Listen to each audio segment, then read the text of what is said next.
अ, आने वाली 13 जुलाई को भिवानी के अंदर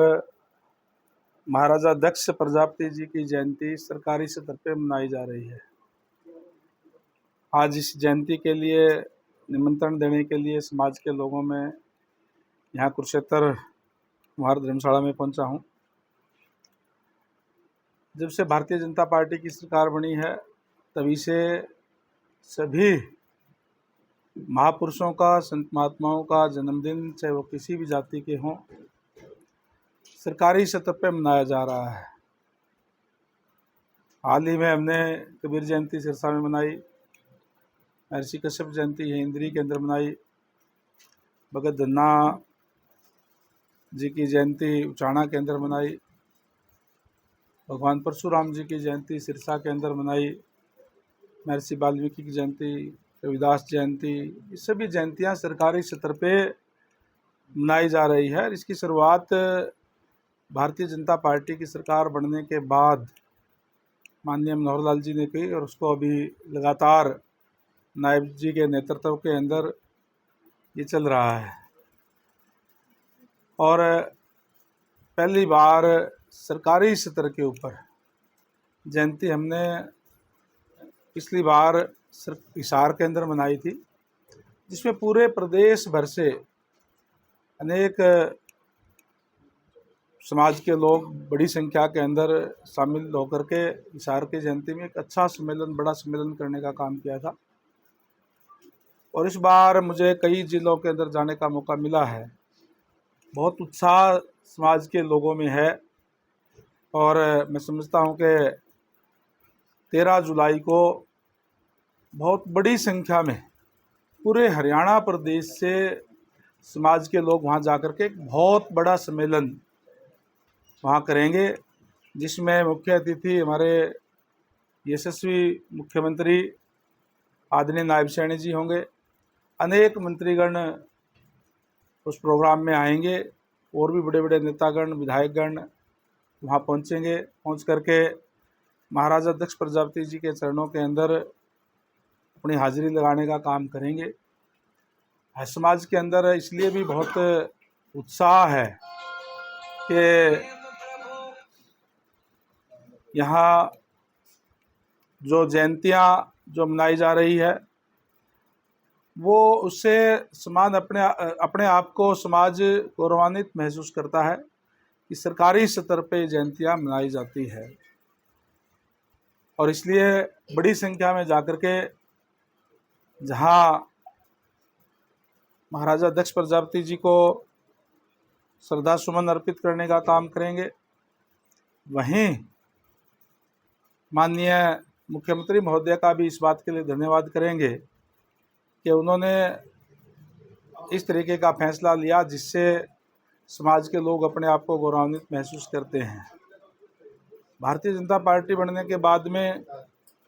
जिस तरीके से हर वर्ग के लिए कार्य किए हैं और विशेष रूप से जो मोस्ट बैकवर्ड है, जिसको हम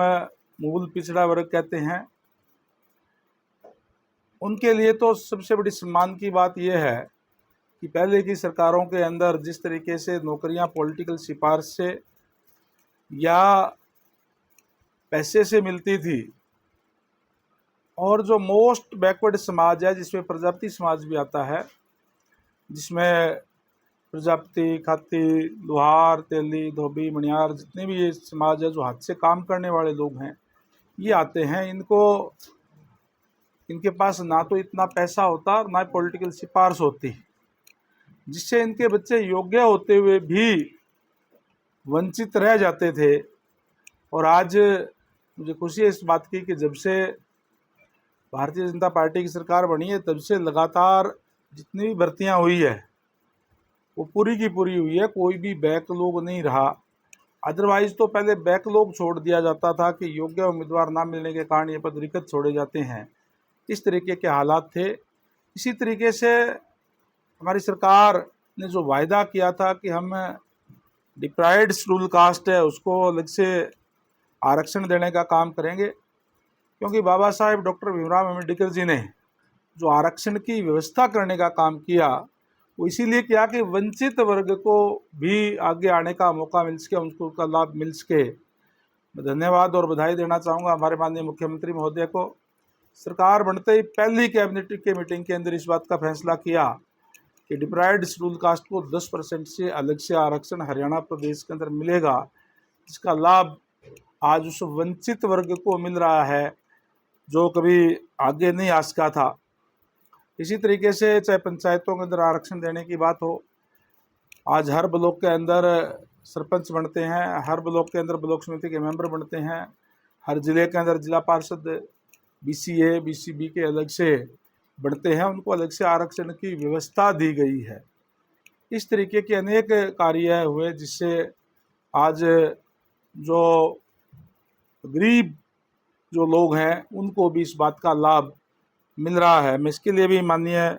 CM साहब का धन्यवाद करता हूं और समझता हूं कि जहां हमने पिछली बार जयंती मनाई थी, कुरुक्षेत्र से भी बड़ी संख्या के अंदर हिसार गए थे। इस बार भी यहाँ कुरुक्षेत्र से जो साथियों का जोश देख करके मैं कह सकता हूँ कि बड़ी संख्या में भिवानी पहुँच करके और उस सम्मेलन को एक बड़ा सम्मेलन बनाने का काम करेंगे। वहीं माननीय मुख्यमंत्री महोदय का भी इस बात के लिए धन्यवाद करेंगे। आपकी समाज की जो रैली हो रही है या सभा 13 तारीख को, कोई डिमांड रहेगी समाज के नाते? भारतीय जनता पार्टी की सरकार है और जैसे मैंने पहले कहा, जो डिमांड्स है उसको अगर किसी ने पूरा करने का काम किया है तो इसी सरकार में हुआ है। अब भी जो डिमांड्स हम जो समाज के लोग हैं उनके साथ बैठ करके चर्चा करेंगे और जो भी होगी निश्चित